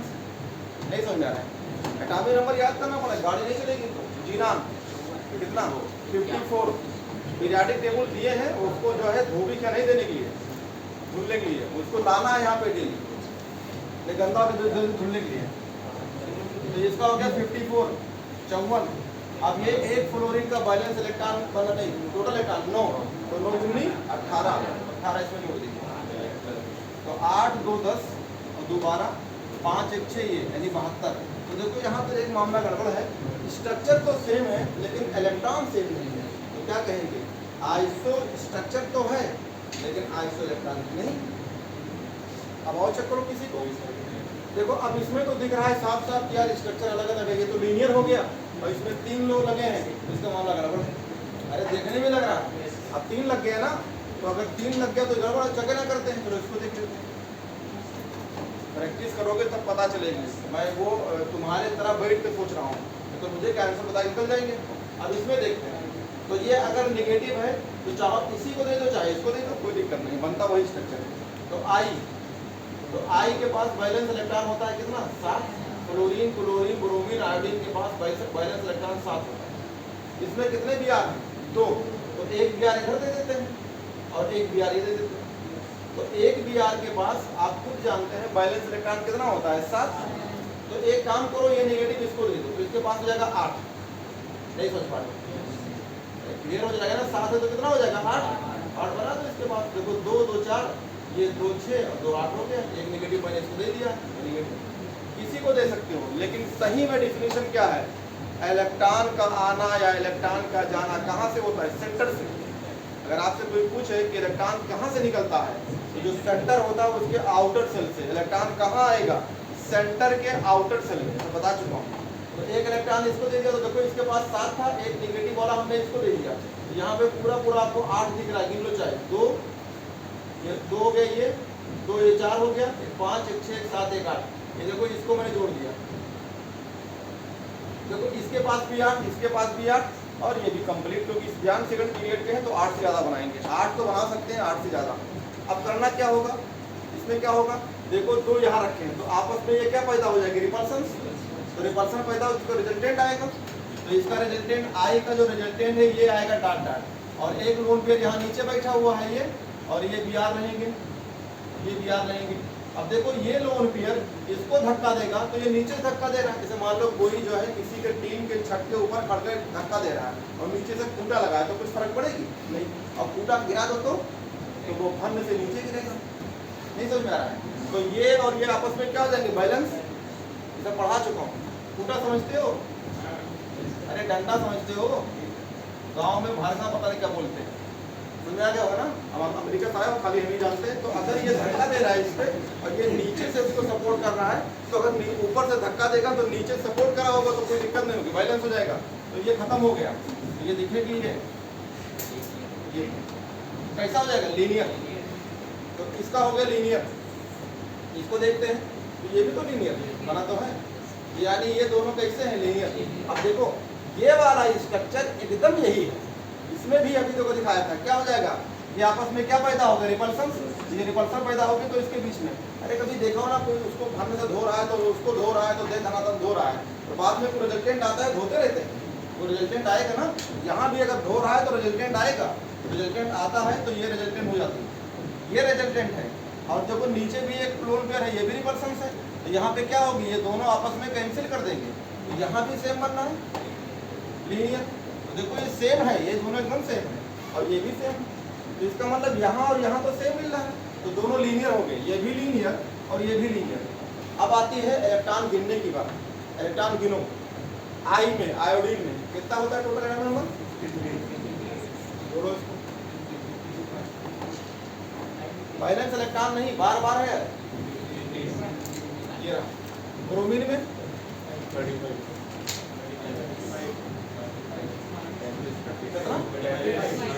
35 के 33, ये रहा। कितना हो गया, 5 3 8, और ये कितना हो गया 88। इसमें जाओ, नहीं ये वाले में कितना आ रहा था इसका 72, तो ये हो गया 72। तो इसका मतलब ये क्वेश्चन बोनस मिला था, तो बोनस मिला था क्योंकि इसके अगर आप आंसर देखेंगे तो ये क्या है, 2 आंसर सही, आधा आधा सही, जोड़ो तो आधा आधा ये सही और आधा ये सही। तो जो लगाए थे इनको दोनों मिला था, क्योंकि इसमें जो है हाइब्रिडाइजेशन सेम था, आइसो इलेक्ट्रॉन किसी सेम नहीं है, क्योंकि इलेक्ट्रॉन तीनों की तो बराबर नहीं आ रहा, नहीं समझ आ रहा। तो जो लोगों ने बी पे सेकंड पे लगाया था उस साल, और जो लोग 4 पे लगाए थे, दोनों को नंबर मिला गया था। तो हर साल इस बार भी क्वेश्चन नंबर तो हर साल मिलता है, लेकिन अब पता है आप लगा ही नहीं है, या आप लगा के आए हैं कोई और को, तो बोनस थोड़ा चाहते हैं, नहीं ध्यान रखिएगा, बोनस उन्हीं को मिलता है जिसमें प्रॉब्लम होती है। तो ये हो गया आपका मामला खत्म। आगे चलते हैं हम। अभी आप प्रैक्टिस करिएगा, मैंने आपको सिखा दिया कि iso structure plus total number of electron. अब आपकी पीरियोडिक टेबल में पूरा एटॉमिक नंबर याद करना है, एस ब्लॉक और पूरा पी ब्लॉक। अब आप देख लीजिएगा, क्योंकि अब हम अगला चैप्टर भी तो टाइम इसमें लगे तो 2 लेक्चर अगला पढ़ाएंगे, तो पूरा डी ब्लॉक, तो उसका एटॉमिक नंबर याद करना है। इसलिए अब याद कर लो, देखो आयोडीन स्टार्ट हो गया, आयोडीन ब्रोमीन सब स्टार्ट हो गया। तो इसलिए अब आपका कोई भी एटॉमिक नंबर के याद होना चाहिए। एटॉमिक नंबर को हिंदी में परमाणु क्रमांक कहते हैं। पता चला एटॉमिक नंबर क्या कहते हैं। तो अगला हेडिंग इसे पढ़ते हैं। अगला हेडिंग है आपका percentage of orbital use. Heading है परसेंटेज ऑफ ऑर्बिटल यूज। कितना कितना परसेंटेज हम ऑर्बिटल यूज करते हैं।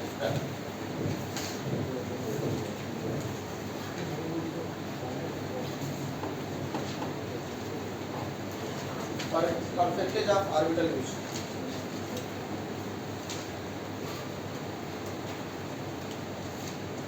ऑर्बिटल यूज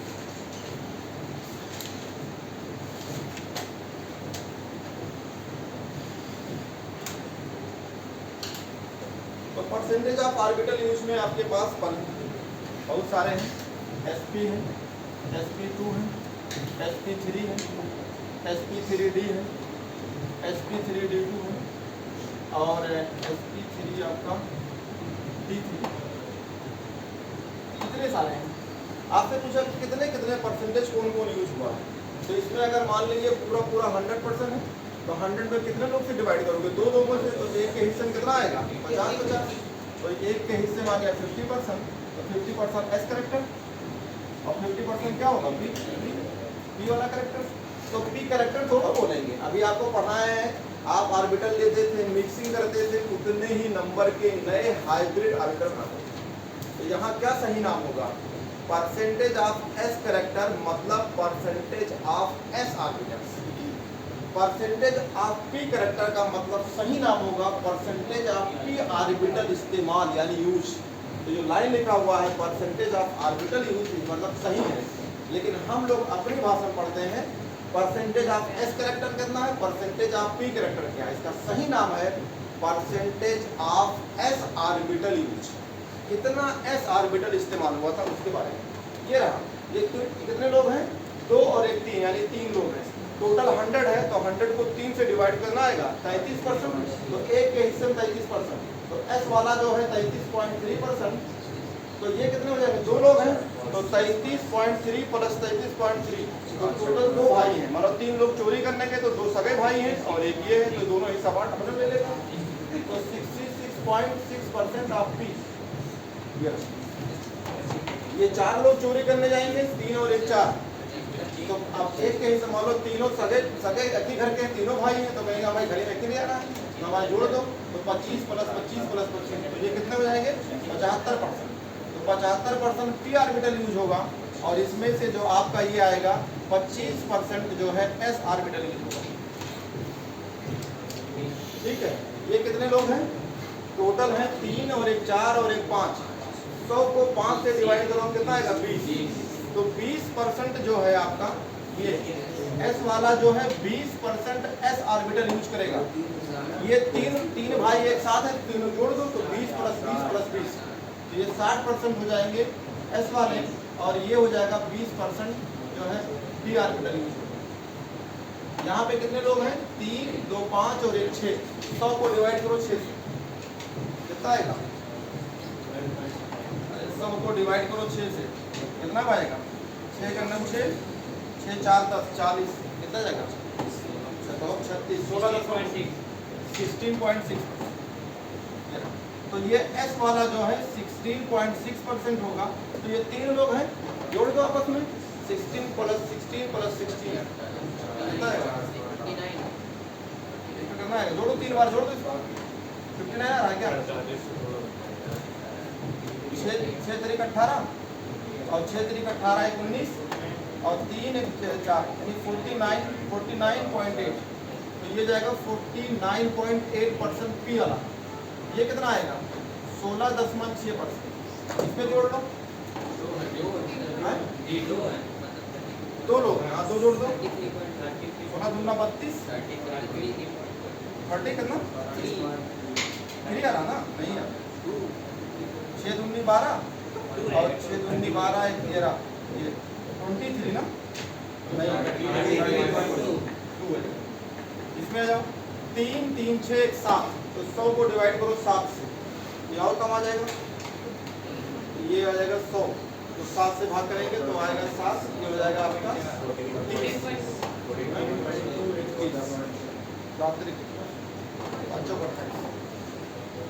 14 उसमें कितना आएगा 4। अरे 100 डिवाइड बाई 7, 7 करने में 7 और 3 10, 7 चौक 28 4 यार है ना? ये आ जाएगा आपका एस हो जाएगा 14.2%। ये 3 लोग हैं तो 3 से मल्टीप्लाई कर दो, तो 3 दूनी 6 और 4 दिया है 12 और 3 करने में 3 और 3 1 4 यानी 42.6। ये क्लियर हो गया? इससे बाहर सवाल नहीं आता। रटने से अच्छा है कि सब जोड़ डिवाइड कर लिया, यही आता है। तो सिंगल पूछता है कि बताइए sp3 d2 में जेई मेंस में आता है, sp3 d2 में d2 कितना ऑर्बिटल यूज करता है, तो कितना यूज करेगा? 32.3, या लिखा था 33%, 33 लगा दीजिए। ये सवाल आपको आया हुआ है। अगला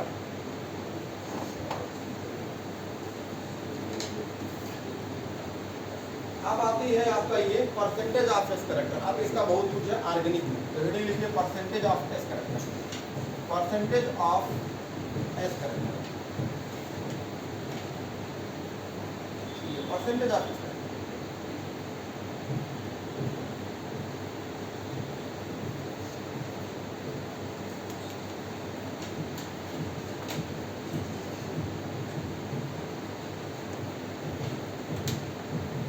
कई कई ऐसे सवाल आते हैं जो आपके दिमाग नहीं काम करेगा, मान लो ट्रिक भी हमारा नहीं काम कर रहा मान, तो ये काम करेगा ऑर्गेनिक।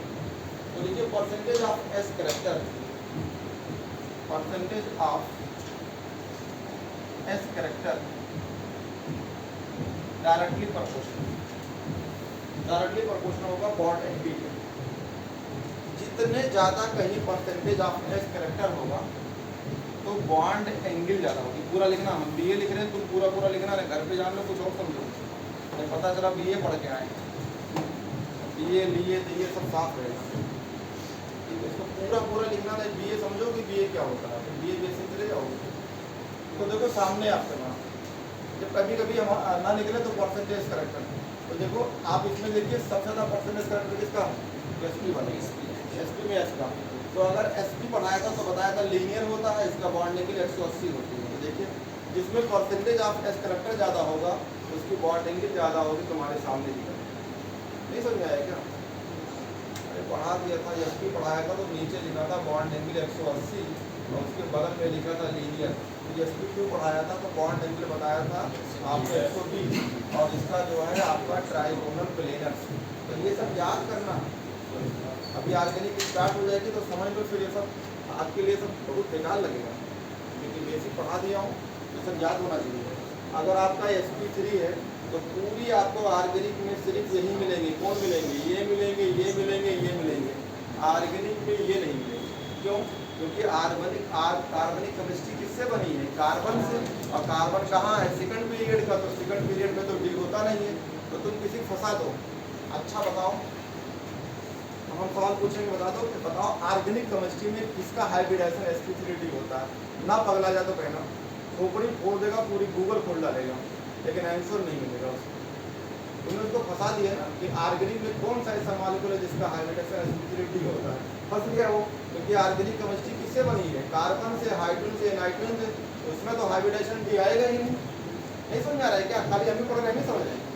कभी कभी लगता है भैंस के आगे बीन बजा रहे हैं, तो सिर्फ भैंस के आगे बीन बजाएंगे तो यही समझ में आएगी खाली, क्योंकि ये पूरी जो है आपका तीनों खाली ऑर्गेनिक में मिलेंगे और बाकी ऑर्गेनिक में ये मिल ही नहीं सकते। ये कहाँ मिलेंगे?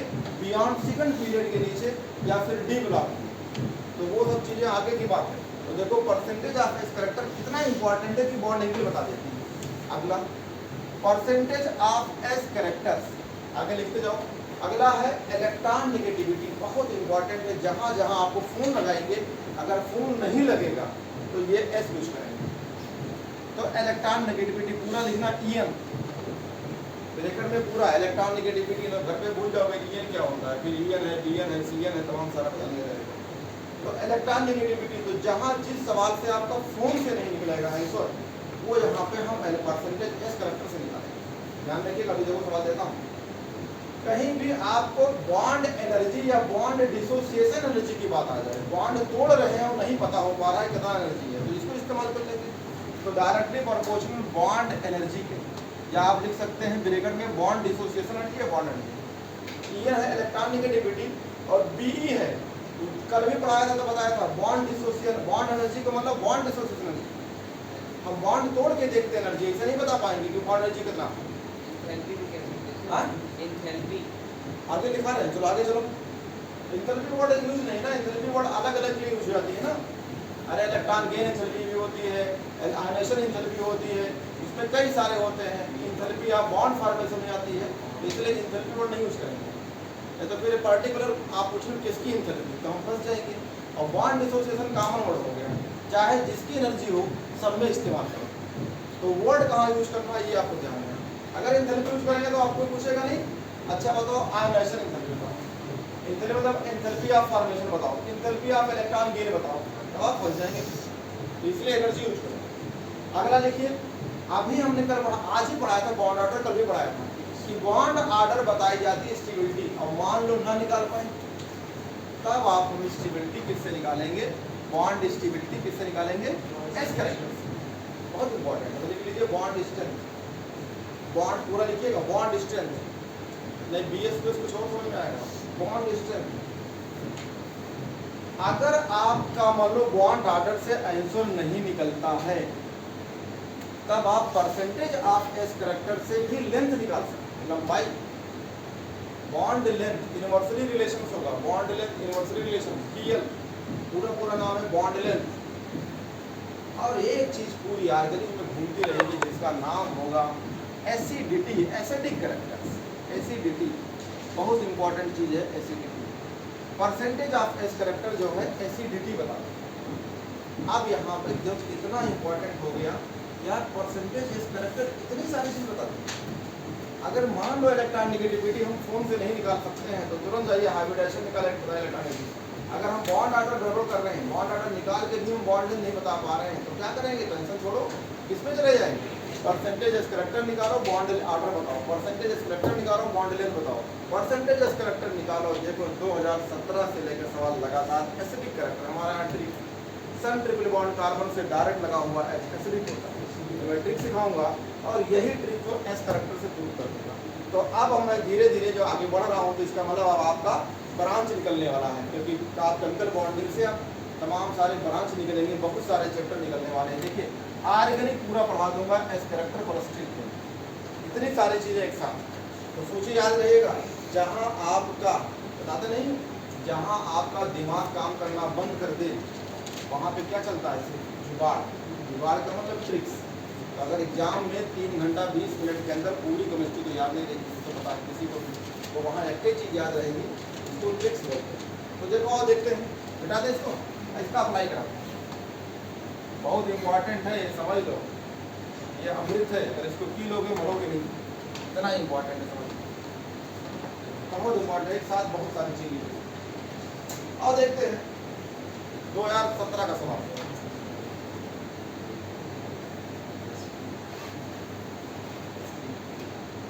ये जो हाइड्रोकार्बन है ना, ये वो बहुत खतरनाक है।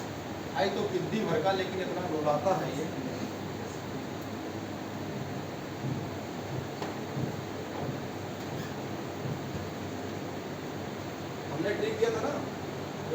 ब्लॉक पढ़ाता हूँ, ट्रिक देता हूँ। पढ़ाया था ना डी ब्लॉक का जो ट्रिक किया था, ट्रिक किया था यार जरा नॉन बॉन्डिंग टेक्निक को भुला रही है पढ़ने लिखे आज करने के। Non bonding molecular orbital technique होती है, यानी जो आपको पढ़ा रहे हैं ना मॉलिक्यूलर ऑर्बिटल, ये अच्छे को बुलाती है। तो मेरा ट्रिक भी है, अरे जब डी ब्लॉक पढ़ोगे तो लिखा होगा यार यानी वाई यार जरा जरकोनियम नॉन बॉन्डिंग टेक्निक। तो ये जो ट्रिक है ये मॉलिक्यूलर ऑर्बिटल पढ़ा रहे हैं। अभी आपको चल क्या रहा है, पढ़ा क्या रहा हूँ, ये मोटी ना ये पढ़ा दिया नहीं पढ़ाया, ये मोटी ही चल रहा है। मोटी में इतनी सारी चीज़ें। अब देखिए अब हम पढ़ाएंगे एल्केन एल्कीन एल्काइन से, और एल्केन एल्कीन एल्काइन से रिलेटेड बहुत सारे स्ट्रक्चर, चाहे ये पढ़ो चाहे ये पढ़ो चाहे ये पढ़ो, इसके अलावा ऑर्गेनिक में होता भी नहीं। ऑर्गेनिक में चाहे इतना छल्ला बना दो, तो छल्ले के अंदर 3 बॉन्ड होगा। ऑर्गेनिक एरोमेटिक कितना भी पढ़ डालो, कहीं ना कहीं डबल बॉन्ड होगा। चाहे जितना छल्ला बना डालो, कुछ भी कर डालो, अपने को भूल दो, लेकिन वो सिंगल बॉन्ड है। तो काहे ना हम ऐसे पढ़ें कि टेंशन खत्म। इसके अलावा ऑर्गेनिक है ही नहीं। हमें यार चाहे तुम पूरा बेंजीन जोड़ दो अपने खानदान को देखो तब भी यही बनेगा, इसमें सिंगल होगा डबल या ट्रिपल होगा और कुछ नहीं होगा। तो काहे ना यही सीख लें। तो ये देखो इसका हाइब्रिडेशन निकालेंगे। तो देखो इस सब पढ़ा चुका हूँ, कह रहे कहाँ पढ़ाए थे, याद करो अभी पढ़ाया था आपको, ऑर्गेनिक पढ़ाया था। तो हेडिंग लिखा था हाइब्रिडाइजेशन ऑर्गेनिक केमिस्ट्री, भूल गए होंगे। हाँ कई दिन हो गए, हम भी भूल गए। तुम भूलो जब तुमने हम भी भूल जाते। एक हफ्ते कहा कि सर जो है हम जैसे पढ़ते उसे भूल जाते हैं। हमने कहा पिक्चर देखते हो, हाँ देखते हैं। हमने कहा पढ़ के जब हम पिक्चर देख के निकल तो गुनगुनाते हो कि नहीं गुनगुनाते, कहाँ गुनगुनाते हैं। तो हमने काहे गुनगुनाते हैं, क्यों भूल जाना चाहिए। यहाँ जब बैठोगे दिमाग कहीं और रहेगा तो कहाँ समझ में आएगी। समझ में तब आता है जब सब कुछ छोड़ के आओ। यहाँ रहा देखो ये एक कार्बन का निकालते हैं, इसमें 2 सेंटर है, बढ़ाया था तो 1 सिग्मा और 1 सिग्मा, ये पाई को नहीं लिया था। तो कितना आएगा 2, तो 2 का हाइब्रिडेशन कितना होता है sp। तो इसका हाइब्रिडेशन sp होता है, तो ये पड़ोसी क्या होगा उसका भी sp। तो sp में इस कार्बन का परसेंटेज कितना है, s करेक्टर 50% s करेक्टर। यहाँ पे देख लो 1 सिग्मा 1 सिग्मा 1 सिग्मा 3 सिग्मा, पाई को नहीं लेते हैं। तो यहाँ भी sp2, तो इसका भी sp2। यहाँ पे आ जाइए 1 2 3 4 सिग्मा, तो इस कार्बन का हाइब्रिडेशन sp3। यहाँ भी ओपन करेंगे तो इसका भी sp3। तो कितना बढ़िया आंसर, इतना सारा आंसर एक साथ इसी एल्केन एल्कीन एल्काइन से। और यही एल्कीन एल्कीन एल्काइन से एरोमेटिक बना दूंगा, पूरा एरोमेटिक, तब भी वही आंसर। तो जो कितना बढ़िया आंसर। पूछा जाए भैया बताओ इनमें आर्डर क्या, आर्डर है, क्वेश्चन लिख दिया फर्स्ट सेकेंड थर्ड। अब कहा बताइए आर्डर, बताइए एसिडिक कैरेक्टर, इन तीनों में सबसे ज्यादा एसिडिक कौन है, खत्म कहानी। आर्डर ऑफ एसिडिटी एक आंसर ये, यानी तो सबसे ज्यादा अगर एसिडिक कैरेक्टर किसी का होगा तो वो कहाँ जाएंगे, परसेंटेज ऑफ इस कैरेक्टर। या फिर मेरा ट्रिक लगाइए, सन ट्रिपल बॉन्ड कार्बन से डायरेक्ट लगा हुआ है एसिडिक, तो मैं ये किताब तरह पढ़ाऊंगा, ये अपना ट्रिक दूंगा। तो देखो एस कैरेक्टर सबसे ज्यादा किसमें है, इन वाले में, इन दोनों में।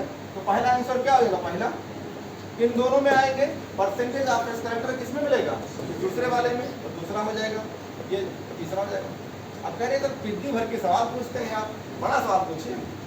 अगर यही से बड़ा बनेगा, तमाम सारी बेंजीन जोड़ देंगे, बड़ा हो गया, तब घंटा हिलाओगे। जैसे कोई रोड पे जा रहा है रोड पे, वैसे तो घंटा हिला दिया, चल दिया। देखा होगा, मैं कई बार बात करता हूँ, जा रहा है इसे करके मंदिर मिल गई, घंटा हिला दिया चलता। तो हिलाने से क्या फर्क पड़ता है, हिलाए को बिल्कुल जाए, उसको नीयत सही होनी चाहिए। जा रहा है घंटा हिला दिया, तो कह रहे हैं कि देखो अब इसको पढ़ाए तो मुझे वो आता है, और बताओ इसमें मैं क्या करूँगा, छल्ला बनाऊंगा, तमाम सारा रिंग जोड़ दूंगा, तमाम सारा कोई स्ट्रक्चर जोड़ दूंगा, आंसर तो वही आएगा ना। जिस कार्बन पे जाऊंगा उस कार्बन का एस कैरेक्टर देखूंगा, कहूँगा यही सही है, क्या कर दिमाग लगाना है। तो अभी बेसिक सीख लो, तमाम सारे जोड़ेंगे, ऑर्गेनिक पढ़ाऊंगा। ऑर्गेनिक मैं इतना खतरनाक पढ़ाता हूँ, और 3-4 लोग बोल रहे हैं ऑर्गेनिक कहाँ, फिजिकल आप खतरनाक पढ़ाए हैं। अबे यार हद लानत है, नूर रैक सारी ये मतलब RNGS का R कहता है कि हमको सन ट्रिपल कार्बन से ताकि मेरिकेन बना दे। तो नहीं खतरनाक ऑर्गेनिक पढ़ाता हूँ, कह रहा फिजिकल खतरनाक पढ़ाते हैं। अब कोई फिजिकल कह रहा खतरनाक पढ़ाते हैं, ऑर्गेनिक अच्छा नहीं पढ़ाते हैं, क्या कर सकते हैं। इतनी खतरनाक मेरी ट्रिक है, उनीडा लगाओ, उनीडा अपान मार्क्स इनऑर्गेनिक का पीरियड अपान गुरु। इतनी खतरनाक ट्रिक है कि इसको लगा दो पूरी एकदम ऑर्गेनिक याद, उनीडा अपान मार्क्स पीरियड अपान गुरु। सिखा दूंगा पूरी इनऑर्गेनिक याद करेंगे, पूरी फिजिकल याद करेंगे, पूरी इनऑर्गेनिक का फिजिकल बराबर क्या चाहिए यार। इसलिए बड़े हथियार देता हूँ। हम मोर हैं, मोर नाचते बहुत बढ़िया है लेकिन पैर देख के शर्मा जाते हैं, अपने नाचते हैं अपने शर्मा जाते हैं, क्योंकि तुम बहुत बढ़िया हमको लेके जाते हो ना यहाँ से। तो एक आंसर ये हो गया। दूसरा आंसर इसमें कोई भी पूछ लीजिए आप, आपसे पूछे इन तीनों में बताइए आपका जो है स्टेबिलिटी बॉन्ड मजबूती सबसे मजबूत कौन होगा। बॉन्ड स्टेबिलिटी, अरे यार जिसमें 3 बॉन्ड हो ज़्यादा मजबूत, जिसमें 2 बॉन्ड और ये तो तुम्हारा तुक्का वाला हो गया, या फिर परसेंटेज करेक्टर, इसका परसेंटेज ऑफ इस करेक्टर उसका बॉन्ड मजबूत हो जाएगा। तो दूसरा आंसर यही आर्डर हो जाएगा। फिर order of bond stability, order of bond stability. अगर कोई बॉन्ड ज़्यादा मजबूत है तो उसमें परसेंटेज ऑफ इस करेक्टर देख लो। अगर ये भी ना मिले तो अपना दिमाग लगाओ कि जिसमें ज़्यादा बॉन्ड होगा बॉन्ड ऑर्डर ज़्यादा होगा, बॉन्ड ऑर्डर ज़्यादा होगा तो आंसर होगा। इसमें 3 बॉन्ड है तो ज़्यादा मजबूत होगा, इसमें 2 बॉन्ड है तो कम, इसमें सिंगल बॉन्ड है तो और कम मजबूत होगा। सबसे ज़्यादा मजबूत यही, इससे देख लो। आपसे पूछा जाए कि भैया एल्केन एल्कीन एल्काइन में इलेक्ट्रॉन खींचने की पावर किसकी ज़्यादा होती है, यानी इलेक्ट्रॉन निगेटिविटी किसकी ज़्यादा होती है, भैया बर्बाद हो गए। ये कहाँ सवाल पूछ दिया, हम तो फोन लगाते थे हमेशा निकाल के भरने से, कहाँ कहाँ खिंचाएं।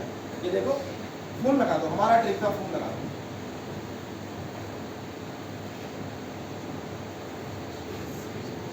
ये हम तो तुम्हें ट्रिक दिया था कि इलेक्ट्रॉन खींचने की पावर होती है, यानी अगर इलेक्ट्रॉन निगेटिविटी का ऑर्डर देखा जाए तो सबसे ज़्यादा F होता है, फिर O होता है, फिर N होता है। इन दोनों के इलेक्ट्रॉन खींचने की पावर बराबर होती है।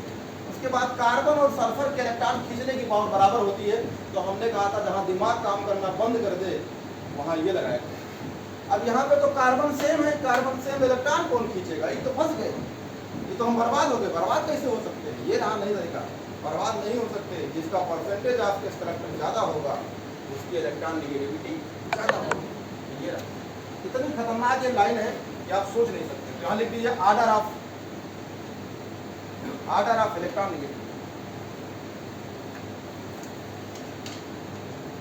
तो सबसे ज़्यादा हो जाएगा आपका फिर फर्स्ट, फिर सेकंड, फिर थर्ड। अब देखिए ये सवाल तो मैं खुद कह रहा था इससे नहीं निकलता, तो जहाँ नहीं निकलेगा वहाँ दूसरा तरीका। हर जगह फोन लगाइए, जहाँ ना लगे वहाँ इतना लगा लीजिए। ये हो गया। आगे लिखिए, फिर लिखिए बॉन्डिंग। ये अप्लाई करा दिया, अभी इसका पिक्चर बाकी है, अभी इसको बहुत अप्लाई करना है आगे, ठीक है। ये तो अभी टेलर है, पिक्चर अभी बाकी है, अभी पूरा ऑर्गेनिक में इस्तेमाल। तो हेडिंग लिखिए bond English, bond English. Definition लिखिए,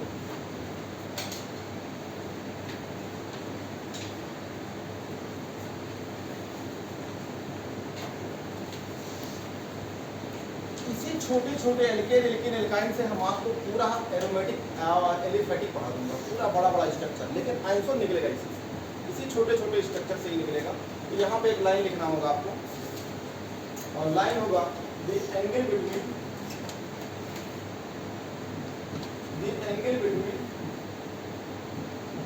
इसका डिफिनेशन है the angle between 2 covalently bonded atomic orbital. The angle between 2 covalently bonded atomic orbital, यानी आपको बताना है, हम लोग क्या करते हैं ना डायरेक्ट बोल देते हैं the angle between 2 covalent bonds। आपसे मुझे बॉन्ड एंगल क्या होता है, अरे कुछ नहीं, 2 आइटम हो उनके बीच में बॉन्ड हो और बॉन्ड कोवैलेंट बॉन्ड हो, आप जो है बॉन्ड एंगल कहते हैं। यही बात सही है कि कोवैलेंट बॉन्ड के अंदर ही बॉन्ड एंगल पढ़ते हैं। मैंने पढ़ाया था आपको बॉन्ड एंगल कहाँ पढ़ी जाती है, तो हमें बताया था covalent bond, not ionic bonds. हमने आपसे कहा था कि बॉन्ड हाइब्रिडाइजेशन कहाँ पढ़ी जाती है, तो मैंने कहा कोवैलेंट बॉन्ड की। आपने ज्योमेट्री कहा तो मैंने कहा कोवैलेंट बॉन्ड की। आपने कहा शेप कहा तो कोवैलेंट बॉन्ड की। तो कोवैलेंट बॉन्ड में ये सब चीज़ पढ़ी जाती है। अब डिफिनीशन है, तो या तो सिंपल डिफिनीशन है कि 2 आइटम हो उनके बीच में कोवैलेंट बॉन्ड हो और कोवैलेंट बॉन्ड के बीच में जो एंगल होगी उसे बोलेंगे बॉन्ड एंगल, या और बढ़िया कहना है कोवैलेंट बॉन्ड कैसे बनता था। तो हम पहले मिलाते थे, हाइब्रिड ऑर्बिटल बनाते थे, उस हाइब्रिड से एटॉमिक ऑर्बिटल से ओवरलैप करते थे, और ओवरलैप करने के बाद जो बॉन्ड बनता था उसका नाम कोवेलेंट बॉन्ड, तो मैंने एक लाइन और जोड़ दिया, angle between two covalently bonded atomic orbitals. यानी हमने आपको कोवेलेंट के साथ साथ एटॉमिक ऑर्बिटल भी यूज किया है। तो एटॉमिक ऑर्बिटल कहिए या आप हाइब्रिड ऑर्बिटल कहिए या सिंपल कहिए कि bond angle between two item of covalent bond, ऐसे लिखे। तो ये भी बॉन्ड एंगल हो गई। अब सवाल होता है बॉन्ड एंगल को हम पढ़ चुके हैं, सर ने जितना डायग्राम बनाया था बॉन्ड एंगल पढ़ा दिया, तो फिर क्यों बॉन्ड एंगल पढ़ा? सबके आगे तो बॉन्ड एंगल लिख दिया था, आप यहाँ बता रहे हैं बॉन्ड एंगल, तो लिख लीजिए bond angle depend upon health, HEL, तो बोलते हैं गो टू हेल्थ, एक वर्ड यूज करते हैं गो टू हेल्थ। यहाँ आप क्या बोलेंगे? Bond angle depend upon health. Health क्या?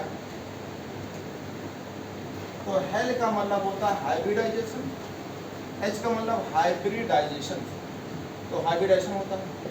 E का मतलब होता है इलेक्ट्रॉन निगेटिविटी, और L का मतलब होता है number of loan pair of, number of loan pair of, lone pair, यानी बॉन्ड एंगल हेल्थ पे डिपेंड है। क्या जरूरत थी कि हम बॉन्ड एंगल पढ़ा चुके तो फिर पढ़ा रहे? बहुत जरूरी है। इसलिए आपसे कोई पूछे बॉन्ड एंगल आप कैसे बताते हैं, कैसे क्या बताते हैं, दो एटम के बीच की जो एंगल होती है बॉन्ड एंगल, और क्या बताएंगे? तो ये तो सभी जानते हैं, हमारा 5 साल का जो बच्चा वो बता देते हैं। आओ बताओ क्या होता है, फिर आप नहीं जानते। जब नहीं जानते हैं तो एग्जाम में क्या जान जाएंगे क्या?